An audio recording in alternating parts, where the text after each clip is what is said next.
Hello, everyone. Welcome back to SALT Talks. My name is John Darcy. I'm the managing director of SALT, which is a global thought leadership forum at the intersection of finance, technology, and geopolitics. SALT Talks are a series of digital interviews we've been doing during the work from home period in lieu of our global conference series.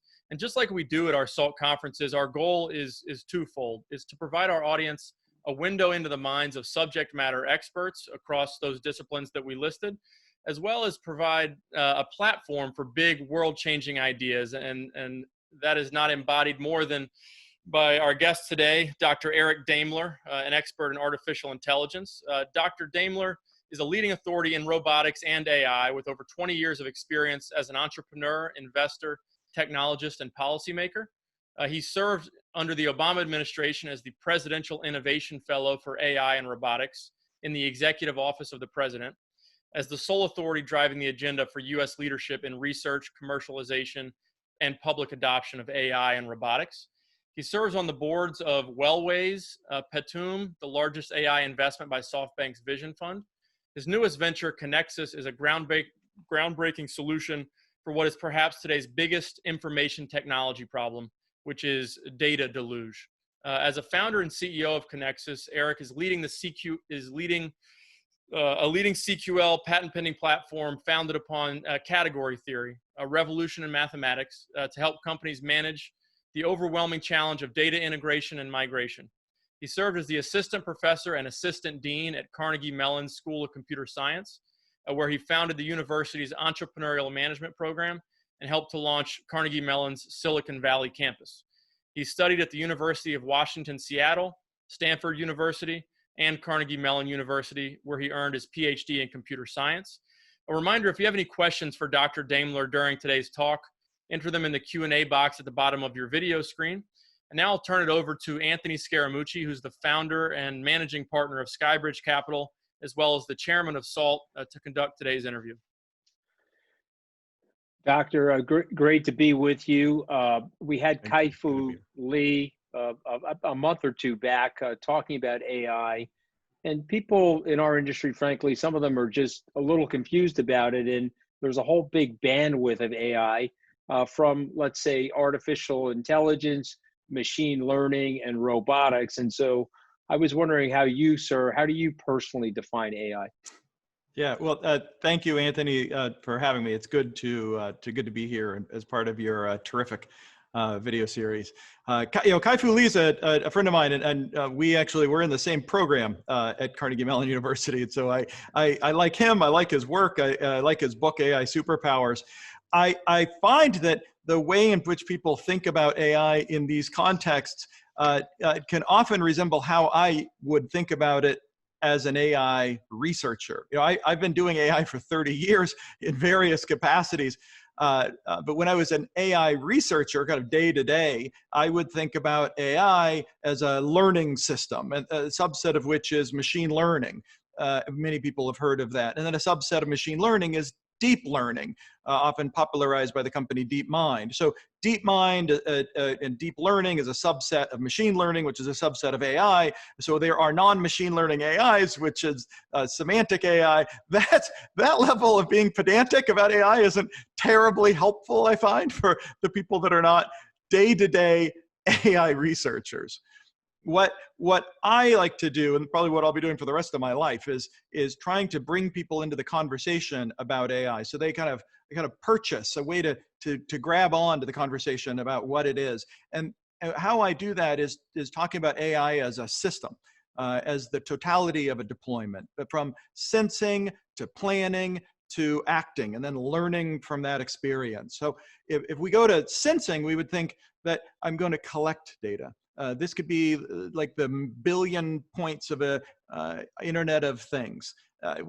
This could be data, the LiDAR on top of my car. This could be the air quality in my room.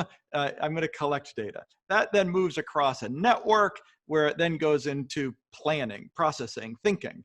And that's the traditional way people might think of AI. So if I look out in these images and I say, well, is that a crosswalk? Is that a kid at a crosswalk? then it goes into planning, and I make a determination with what degree of confidence is that a kid at a crosswalk, and how confident do I think of it? And then I have acting, right? Sensing, planning, and then acting. I act on that experience to say, well, should I slow down the car? How abruptly? Or should I have a sharp left turn of the car?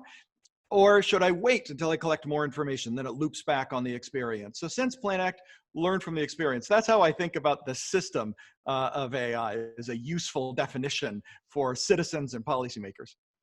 Okay, it's very good. It's very helpful. You're the CEO of Connexus. You've got great signage right now, and I just want to tell you, I'm very proud of you, sir, because you're beating John Darcy in Room Raider. I'm obviously in a hostage situation, so if I blink twice, call the FBI for me. But Darcy has all those fake objects in his room there, but you're winning on Room Raider. Trying my best. Connexus, what does Connexus do? You're the CEO of the company and the founder. How would you describe it to our listeners and viewers? Yeah, and first of all, thanks for the compliments to the room. I was alerted to this when, in the COVID crisis, a new Twitter handle came up. I think it's called something like "Rate My Room," and so you'll see people like us going on that. And people he gave me 1/10 of a Scaramucci for my current environment, which is 1 out of 11. Okay, it hurt my feelings. I have to tell you that because you'll figure out by the end of this, I'm very shy. I'm a little bit introverted, and I'm somewhat sensitive. I'm very thin-skinned, so. That's your reputation. Yeah, well aware. Yes. Yes. So go ahead, sir. What does Connexus do? Yeah, Connexus. So what Connexus does is we will guarantee data and models in order to be making better decisions. That's what we do. That's obviously very important in these AI deployments, but that's what we do. You know, so we're an MIT spin out. And we like to think of ourselves as the cartography of the 21st century. You know, so how maps were made, how they used to be made, is we would send a ship out. That ship may hit a rock and then go to the bottom of the sea. Then we would send another ship out, and it wouldn't hit that rock because we made a map of that rock, but it might hit another rock. And this trial and error approach resulted in thousands of ships at the bottom of the sea. You know, that happens today in our scientific process and in the deployments of AI. You know, early on in Amazon's history, they would be trial and erroring their logistics systems. It happens today in other domains of AI. And today, when I get a dumbbell shipped from Amazon in 48 hours, I may not care about their trial and error approach to shipping or logistics, but in high consequence contexts, I really do care. If I'm sending a commercial jetliner into the sky, if I'm managing a utility system, if I'm developing a COVID vaccine, these trial and error approaches can cost real lives. So that's what Connexus does, is we work to guarantee the data and the models in the deployment of these systems. Well, it sounds very compelling. So who's your typical customer then? You don't have to give us a name of a customer, but who would call you up and say, okay, I would like this information? Yeah. Well, so I can give you an example where, you know, we're working with a large logistics company to find out where their personal protective equipment is. So I didn't know how large some of these logistics companies could be. One was tens of thousands of employees, and their client was also tens of thousands of employees. And this client of our client had these ships around the world. Each one of these ships had tens of thousands of containers, the Connex boxes, shipping containers. Inside of those were personal protective equipment, PPE. Where in the world the PPE is for our client or our client's client might seem like an easy question to answer in the age where I could get a dumbbell ship from Amazon in 2 days. But it's actually surprisingly hard. And it could take hours, if not days, to come up with this answer of transferring data across these massive systems. That's what we work to do right now, is make these systems more agile, more responsive to address where is my personal protective equipment and should it go to Seoul or Houston or Rome much more quickly than how classic approaches would allow. Yeah, so you're making the economy more efficient. You're saving costs, saving energy. It's good for the environment. Connexus category theory. It's a game changer. Explain to people what that is, what it means, and why is it a game changer? Yeah. So we are based on innovations in mathematics. This is just a fundamental basis for the foundation of the firm. We're not the only ones doing it. We're just the leaders in expressing this with enterprise software. we're often used to these innovations in physics. These reach the popular imagination because they've kept the continuity of Moore's law, these innovations in physics. We see them in faster chips.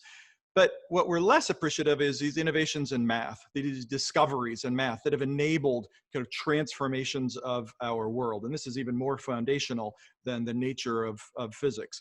You know, the relational database system upon which Amazon does its business was founded, powered by Oracle, who runs a big relational database management company. Sure. That would have not been able to be started in 1977 were it not for the discovery of relational algebra in 1970. So we have that new type of mathematics, categorical mathematics, category theory, that powers a new way of thinking for the digital age. This will sweep away everything you know, Anthony, about math over the next 10 to 20 years. It's a math more appropriate to the digital environment. Calculus, trigonometry, geometry, that is a math of our ancestors. It's not inappropriate, it's just going to become less appropriate, a little bit like Latin. You and I are speaking in English, not Latin, and we won't really mention Latin except when it comes time to our bonus, etc. And so those other maths will still exist, but they'll just become less important. And the math of the future, the math of the digital age, the math that'll sweep away everything else is category theory. Okay, and so if I had to describe it to my 20-year-old son, category theory is what exactly? How is it different from trigonometry? It's the math of equivalence. So the math of our ancestors is the math of rigid equality. So rigid equality works really well when you're building a factory and you have gears that need to interlace. When you're looking at a farm and you need to, there's precise definitions of where a farm ends. It's much less appropriate in a digital environment. The math of continuity is calculus in waves. The math of a digital environment is in these relationships where things are fungible, where things are not exactly equal, but they could be related, and where you need to be transforming a view from one view to another view. Right. So I'll give you an example of this. So we're working, one of the things doesconnexxus does, my company, is we're working with some firms to come up with a COVID vaccine. And if we looked at a COVID vaccine, we see many, many drug databases that need to be brought together for analysis. If we're bringing together more data for analysis, we find that they've been collected in different ways because they've been collected at different times.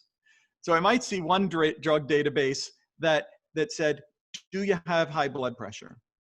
Another drug study would say, what is your high blood pressure? What's your number? Another might say, hey, you have it. What's your medicine that you take? How much medicine do you take? The classic ways of doing this bring together that data and they just say, yes, high blood pressure. That's based on the math and the systems in the classic approaches. We have to bring it together in a way that maintains the fidelity for better analysis and better decisions to come up with vaccines that are more effective and faster to market. All right, it's a very good description. Where do you think AI is going? Do you have a personal philosophy or an opinion on that? Obviously, we have dystopian visions. Elon Musk has said, this could end up like the Matrix. Kai-Fu Lee was on the opposite side of the spectrum. He didn't think it was ever going to advance to the point of full-blown consciousness. Where are you on that spectrum in terms of where the future is for AI? I have many things to say about this. I spent my time working in the last administration, kind of talking to congressmen about what AI is, and generally kind of how scared they should be about AI. And this is still a very useful conversation to be had. When we think about AI, and I remember Kai-Fu Lee and I've talked about this a couple of times. We both look at this dystopia from the Terminator to a utopia, like it'll save all of our lives, as a sort of lazy thinking. Those extremes just aren't terribly helpful, because there's just a multitude of expressions in between that we need to have a conversation about, and as a society. So as I've said, I've been in AI for a long time in a lot of different ways, one of which was a venture capitalist on Sand Hill Road. And in that capacity as a venture capitalist, we had an adage, which is, don't confuse a clear vision with a short time horizon, right? And people do this all the time. And so before I was born, way back in the 60s, there was this cartoon called the Jetsons. It's still entertaining. You can watch it today. And in that cartoon, there was this robot that walked around and cleaned the house, did the dishes, vacuumed the floors, made the food. It was called Rosie the Robot. And so we had a clear vision back then. This is what we want. But 50, 60 years later, we have a Roomba. That's all we have, a Roomba. And so you had a clear vision, but you would not want to have confused that with a short time horizon. And so I think today, when people think of the fears or even the hopes of AI, they can reflect on Google Glass.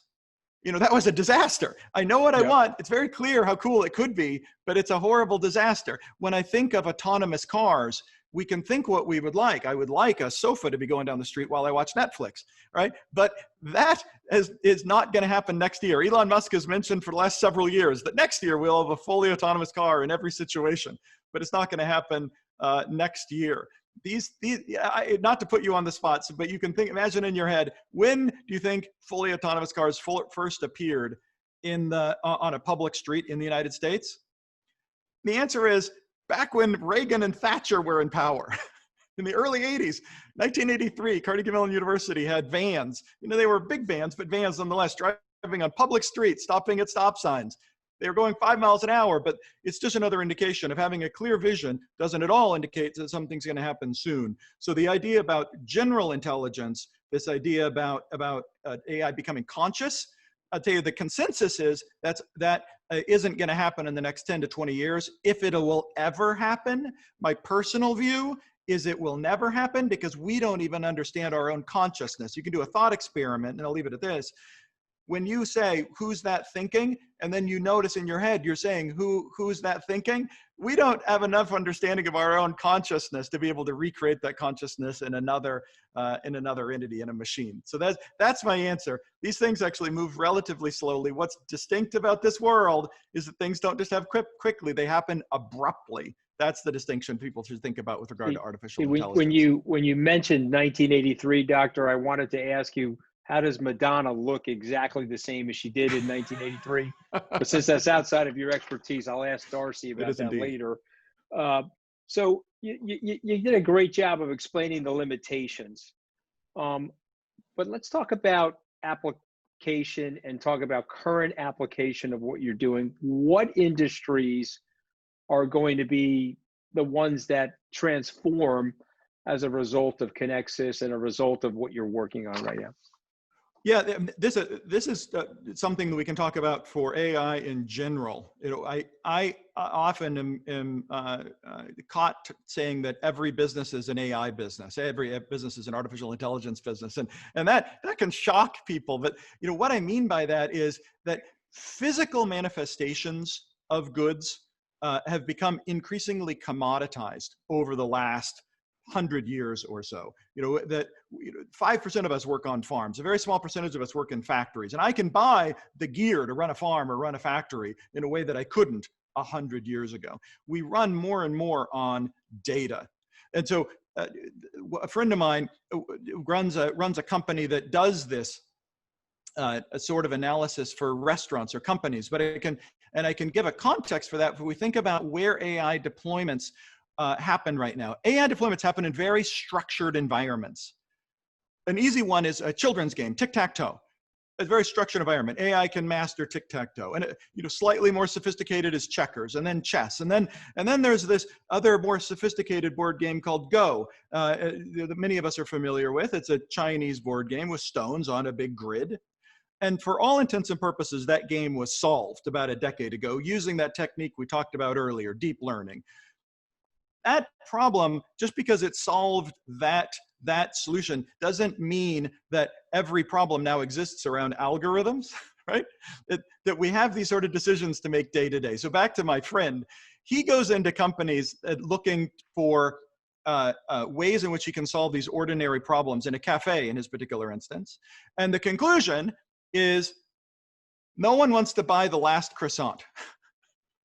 So it may seem counterintuitive to have this highfalutin technologist go through such a banal conclusion, but the idea is that for whatever reason, people want to buy every croissant to the last one. So even that you might think intuitively that you want to run out of croissants when the store ends. Instead, he said, well, we're going to not call that food waste. We're going to call that last croissant making every other customer comfortable until that last croissant. So this is proprietary data now. It's proprietary data to that particular restaurant, that particular cupcake retailer or factory.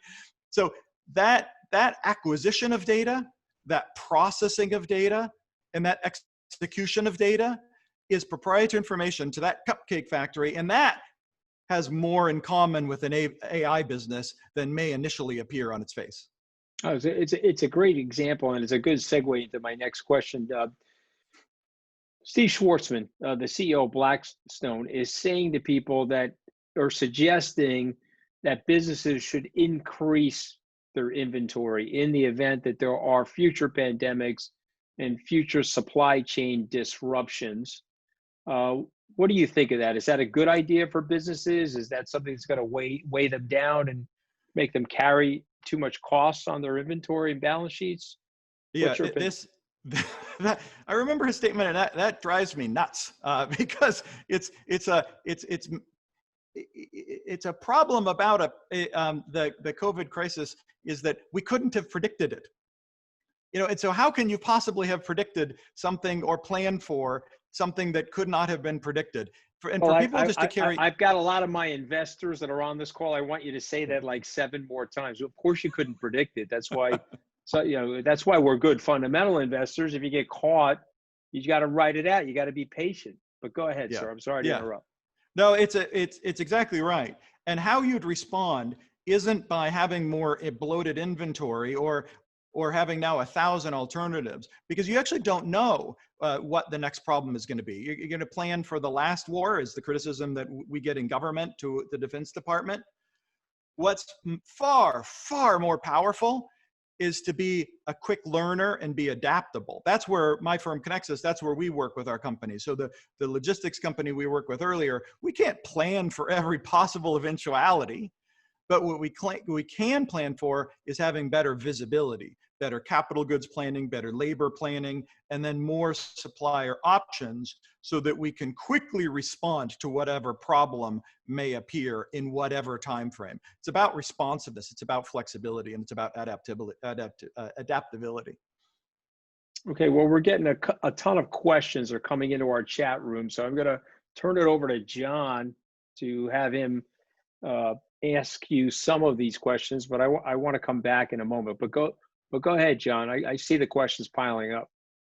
Yeah, there's a question about, you know, we mentioned that you worked as the Presidential Innovation Fellow for AI and Robotics in the Obama White House. How did that position come about? What was it like day to day? What were you really working on there? And then how do you think in general we do as a government, driving research into AI and robotics? I know that places like China are much more aggressive in pushing into those areas. How are we doing? Talk a little bit about your work while you were in the White House.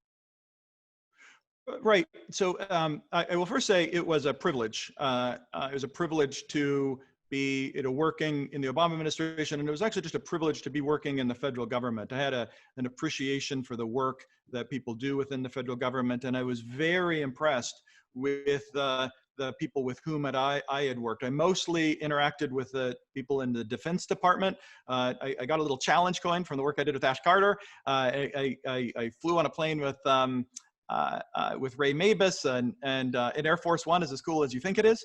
So the job and the people are fantastic. See, Darcy's smiling right now, Doc, because I have flown on Air Force One. See that? Anthony, I think worked in the federal government for a couple weeks. But I had 3 trips on Air Force One. Okay, I didn't mean to interrupt your stream and your thought there, but Darcy, you're lucky that we're not in the same room together. You get smacked right now.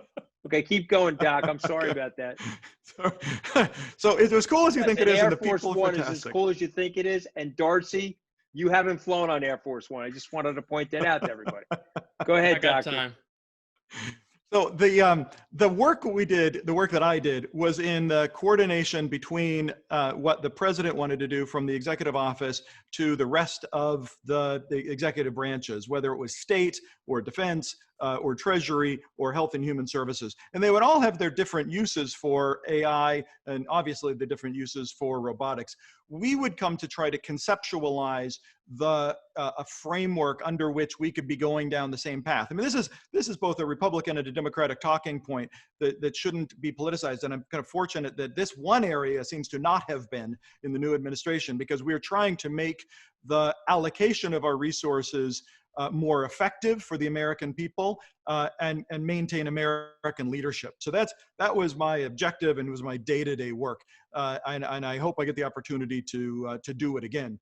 What I think about policy is that, number one, we need to engage in this conversation. You know, it's not enough to sit back and react to whatever technology exists. We actually have to educate ourselves. You know, as systems have become more complex over the past 50 years, we have become more educated than our parents and certainly our grandparents about the technologies in our world. We need to do the same with AI, because whether we like it or not, there are 1 million programmers out in the world codifying our human values into software in ways we may not like. So we need to become educated so we can be part of that conversation.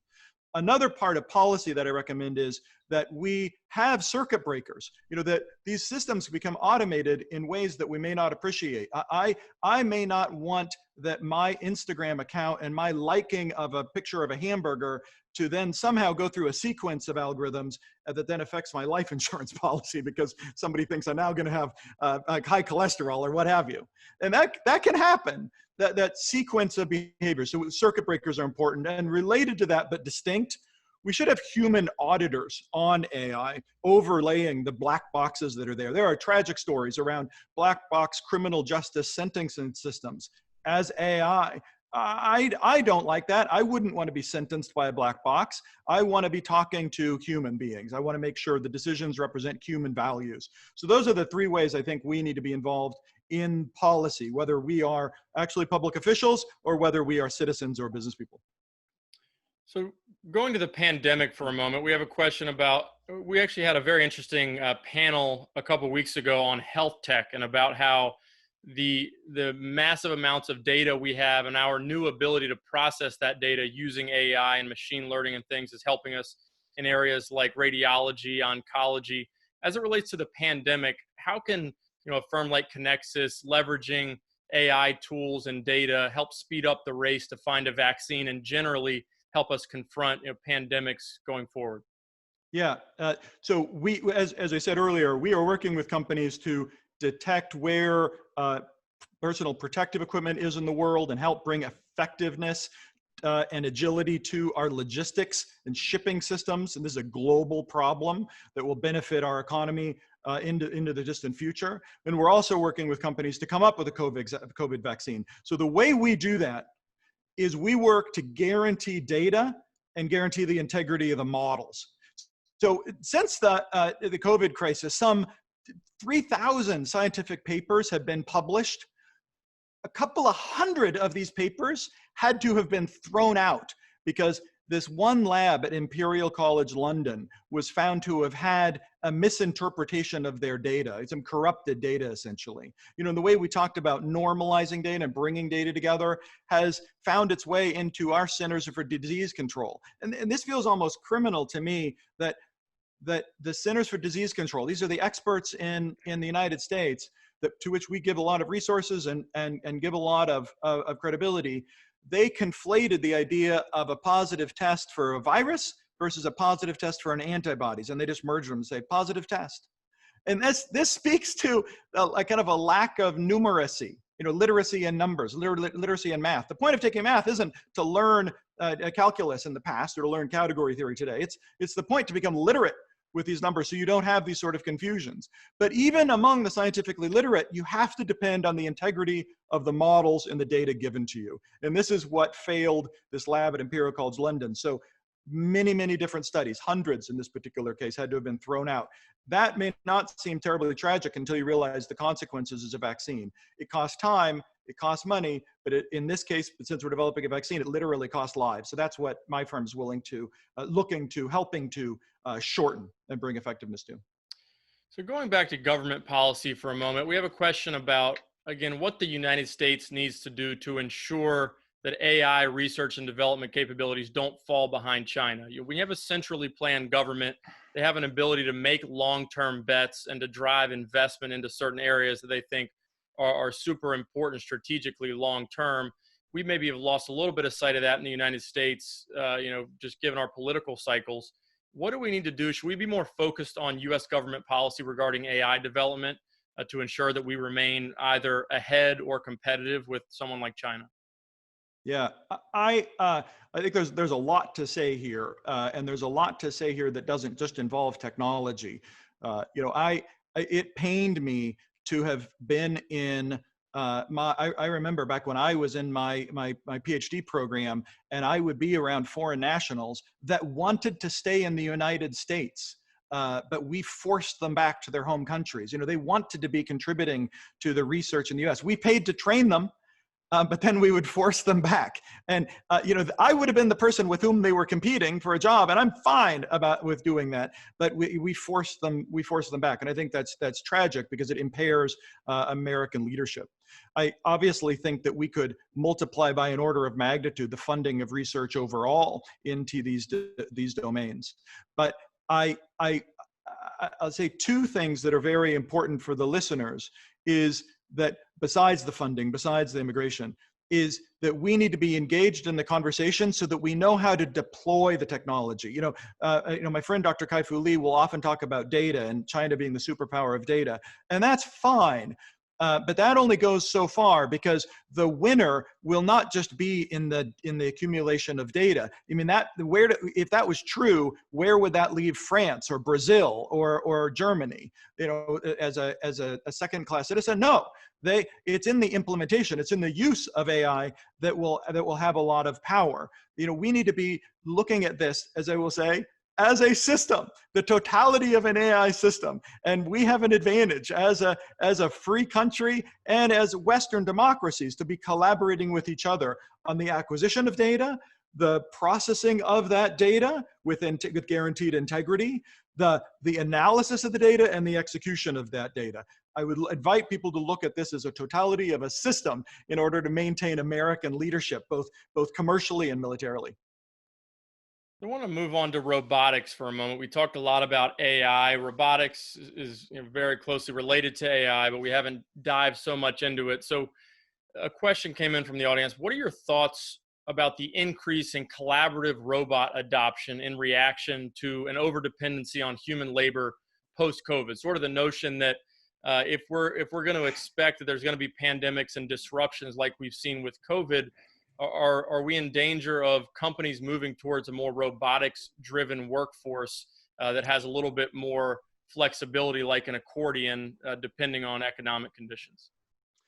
Yeah, this came often in conversations when I was talking to representatives in Congress, and my answer always was, we don't automate what humans fundamentally want to do. We have machines that can do a lot of things, but if we still want to do them, we can still do them. But many of the repetitive tasks for which we have built robots are not something that people, when they're a child, say, gosh, I want to do that repetitive project when I grow up. So I invite people there's many different frameworks one might have about these technologies, including robots, but one is just as an automation tool, as an augmentation. And this is how you can think about it. You are not going to be replaced by a robot. You're going to be replaced by a human using a robot. So you need to work with these new automation tools. Automation's been coming the last hundreds of years, and learn how to work with these new tools and how it can have you be better at the job and then the larger job that needs to be done. There are parts of this world that are fundamentally human, and that is often the part where we're interacting with each other, like now. It's the part where we're expressing empathy with each other, like now. And those are the sort of skills that probably need to be nurtured in order to have a longer term view of what your career is or what your children's career is.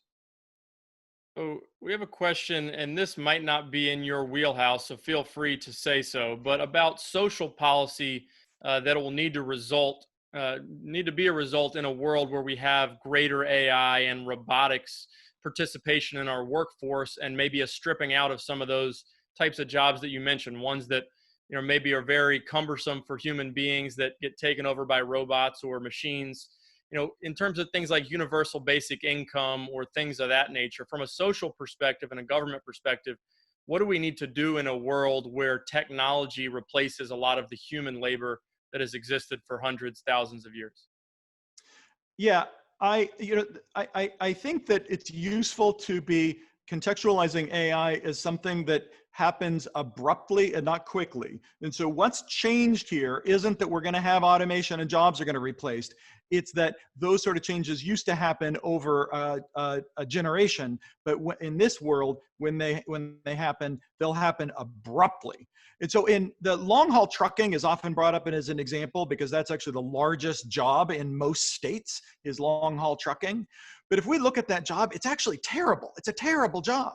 And many truckers don't even want to do that job because they're taken away from their friends and from their family. That job is actually likely to get better before it's replaced. I don't want to be encouraging my children to be going into long haul trucking, but it doesn't mean that that job is going away next year. I'll tell you how that's going to go. And this can give people a framework to think about AI and social policy, and they can invent their own answers. Right now, driving an automated semi down the road is the easiest of problems, but it's still a hard problem. How a company is solving this, Locomation in Pittsburgh, is they're going to have a peloton of trucks, 3 trucks. The first truck is actually going to have a human driver. The second truck will have drivers, but they'll be asleep. And then that truck will rotate and another driver will take over, and then rotate and then take over. So instead of that truck driving 11 hours, which is the current maximum, the truck can drive 24 hours. So you can go out from Philadelphia to Kansas City and then back in a time frame that allows you to keep the relationships with your friends or your family. That's transformational, and those sort of transformations will be available with AI before it replaces jobs. I invite people to think a little more broadly about this. Dr. Kathleen Carley has invented a way of thinking about AI that takes into account a cyber social system. So, yesterday Twitter got hacked. Banks get hacked all the time, or they get attempted with hacking all the time. So that has happened. That's been happening for a while. But what's now happening is instead of people just attacking my bank, they're attacking me to attack my bank. Is this thing fake? Is this thing real? That gets manipulated now in my news feed to continue my biases or what have you. But how will it now affect me if I see videos that may be fake? It takes a whole new dimension to criminal justice when eyewitness accounts may not be eyewitness accounts in the traditional sense. That's a new way of thinking about AI. We have a physical manifestation, a physical interaction with these technologies. And then lastly, it is outside of my wheelhouse to be talking about universal basic income, but I will say, personally, I'm not necessarily a fan. That came out of Silicon Valley, where a lot of people in my neighborhood, think of these sort of easy answers to these complex public policy problems. And I'd say that earned income tax credit is a much easier way, is a much more direct way to address folks that have job displacements. I would say that early childhood education is another way to be addressing this. And I do not want to have a simple solution, my personal view, of universal basic income instead of addressing these more complex public policy answers to that very hard problem. So we have one last question before we let you go, and it was a good segue from what you just said about early childhood education. So that's a big part. We can put resources behind research and development, but we also need to create a culture where we incentivize young people to learn about AI and coding and robotics and things of that nature. I have 3 young kids. Anthony has young kids as well. What should we be doing as a society to teach our children about artificial intelligence? What type of resources should they be consuming?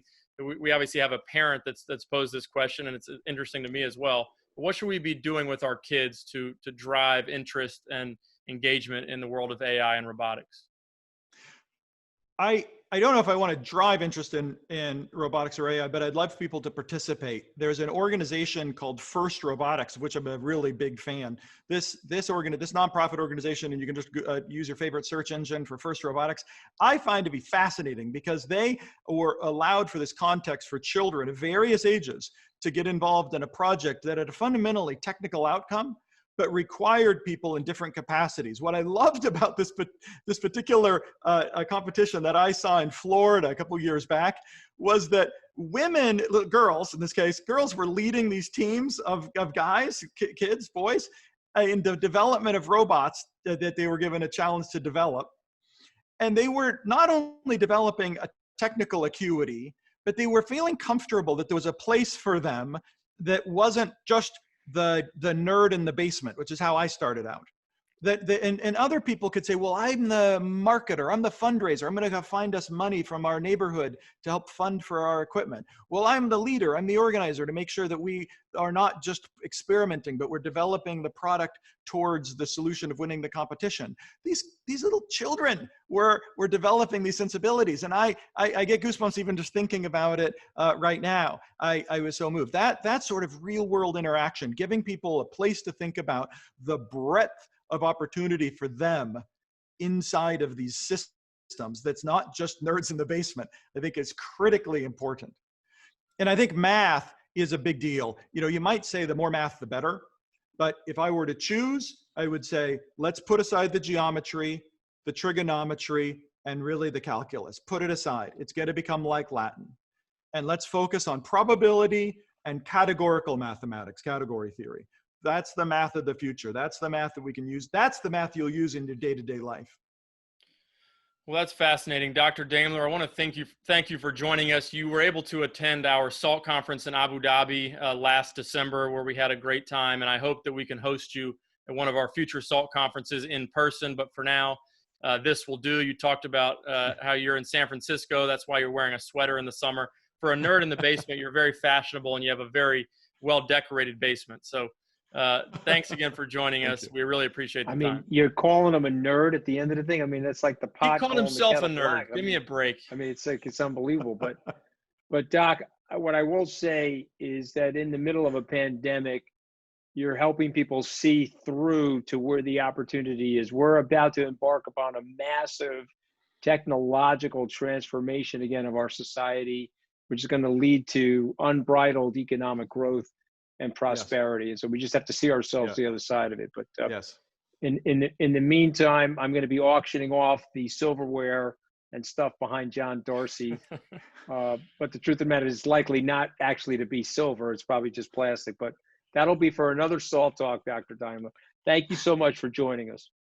Good to be here. Thank you, Anthony. Thank you, John. All right. All the best.